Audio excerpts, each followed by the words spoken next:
Hi, this is Lauren Fogelman of ExpertSportsPerformance.com, working with highly driven, motivated athletes on being cool, calm, and confident under pressure for winning results. Today's topic is, what does Mark Cuban know about success?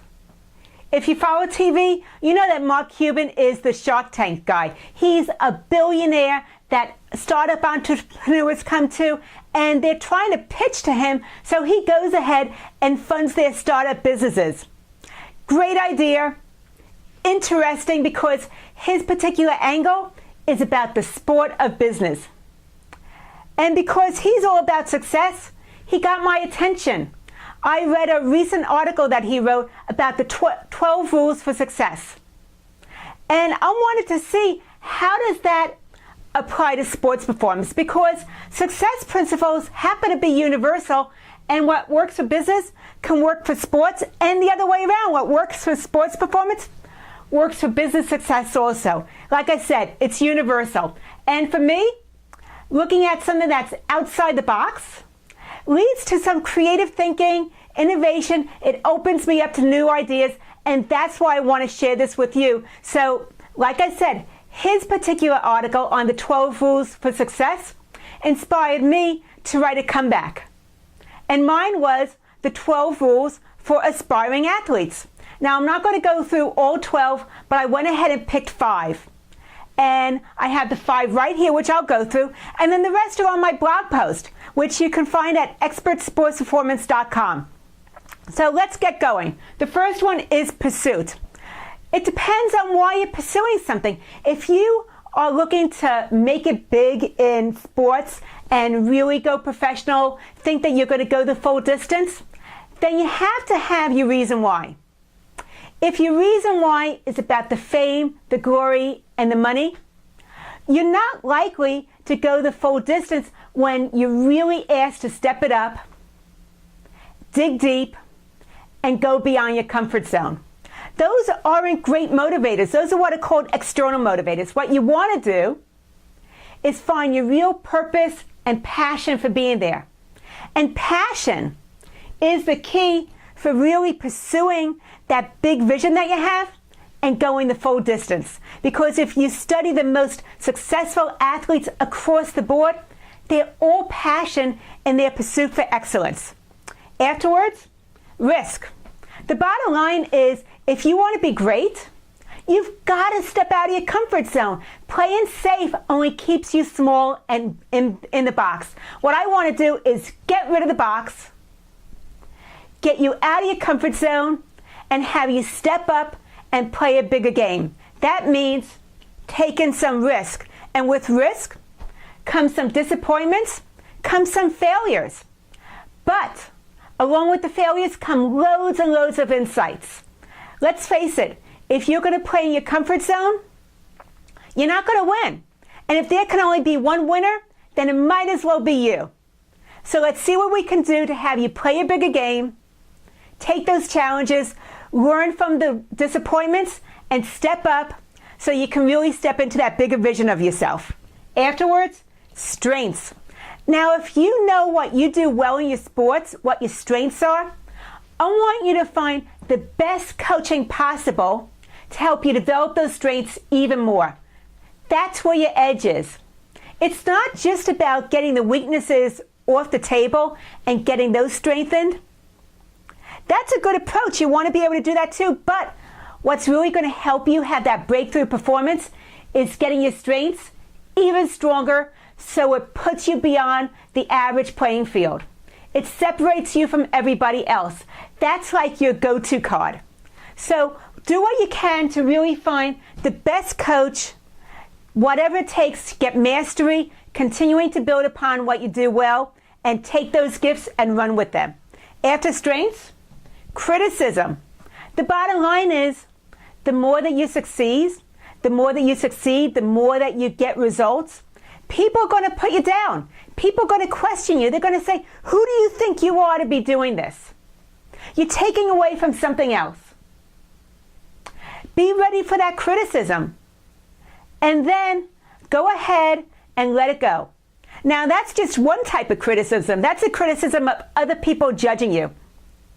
And a lot of times it's because they're trying to put themselves in your shoes, and either they're envious or they can't imagine themselves doing it, or they don't want to see you fail, which is usually selfish on their part. But the other type of criticism is personal criticism. You want to excel. You want to be the best you can. You don't want to make mistakes and fail. And when those things happen where it doesn't work out perfectly, a lot of times it's easy to unleash the inner critic, get into that negative place, beat up on yourself because you feel like you disappointed yourself and your teammates. And you know what? That doesn't work for you. It doesn't work for your team either, and it doesn't help you become a better athlete. So what you need to do is to be able to let go of the self-criticism because it just gets you stuck, and be able to look at what didn't work well and how to tweak it so when you're in the same situation next time, you're doing a much better job and you're getting the results that you want. So get rid of the criticism. There's no use for holding on to past mistakes and avoiding what you know you should be doing, which is stepping out of your comfort zone. After that, fun. Okay, you can't be critical and have fun at the same time. So, like I said, get rid of the criticism and step up the fun factor. Some of the ways to do that is to have variety. Don't do just what you know and what you're good at over and over and over again. Find different ways to be able to get that same result or work on that technique in new ways so you're continuing to challenge yourself, and it gets you more engaged. When you're more engaged, you're more tuned in, and you actually are able to improve much faster than when you're going through something that you know and you're kind of checked out. The other thing is that I want you to get out of the grind. So variety is part of that, but the other thing is that you have to be able to stretch yourself and do things a little bit new, a little bit out of your comfort zone. I keep on coming back to that. Comfort zone is really something over and over again that I'm going to emphasize is stretching yourself means the comfort zone needs to go away. The other thing that happens is with really driven, highly motivated athletes that have this big vision of what they want, as soon as they reach a milestone, they have an achievement, they minimize it. They keep it small. They don't go ahead and share it or acknowledge it that much. And then what they do is they just go on to the next thing that they have as a challenge for themselves. That's not necessary. I want you to go ahead and celebrate.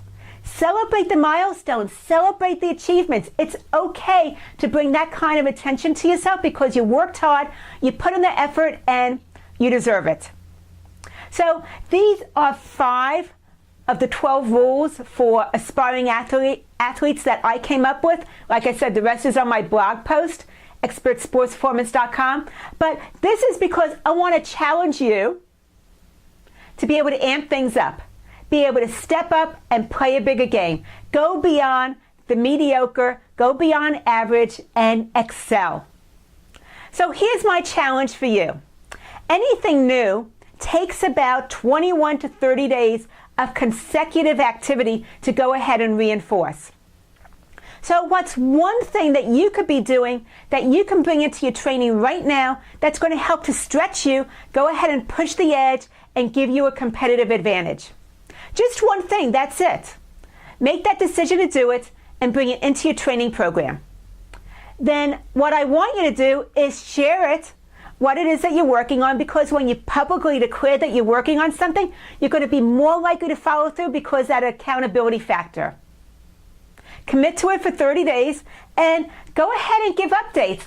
I want to hear how you're doing, what's working well, where you want to celebrate, as well as where you need a little bit of more insights. Post your updates regularly so that you have that ongoing accountability, and you might inspire someone else to take the challenge too. The bottom line is you've got to work it if you want it to work for you. My mission is to show you how to stay cool when the heat is on, and if you're interested in additional mindset training, go to my website, expertsportsperformance.com. I have a video training series all on the mental game so you can add your mindset into your training program, beef it up, and get exceptional results. bigger breakthroughs than just working on physical training alone. So go to expertsportsperformance.com, put your name and email address on the upper right-hand side. Immediately, you'll get the first of the training video series. I look forward to hearing from you. Please post a comment, click the likes button to pass this forward and share it with others. And I will see you soon. Like I said, I'd love to hear from you. Lauren Fogelman, expertsportsperformance.com.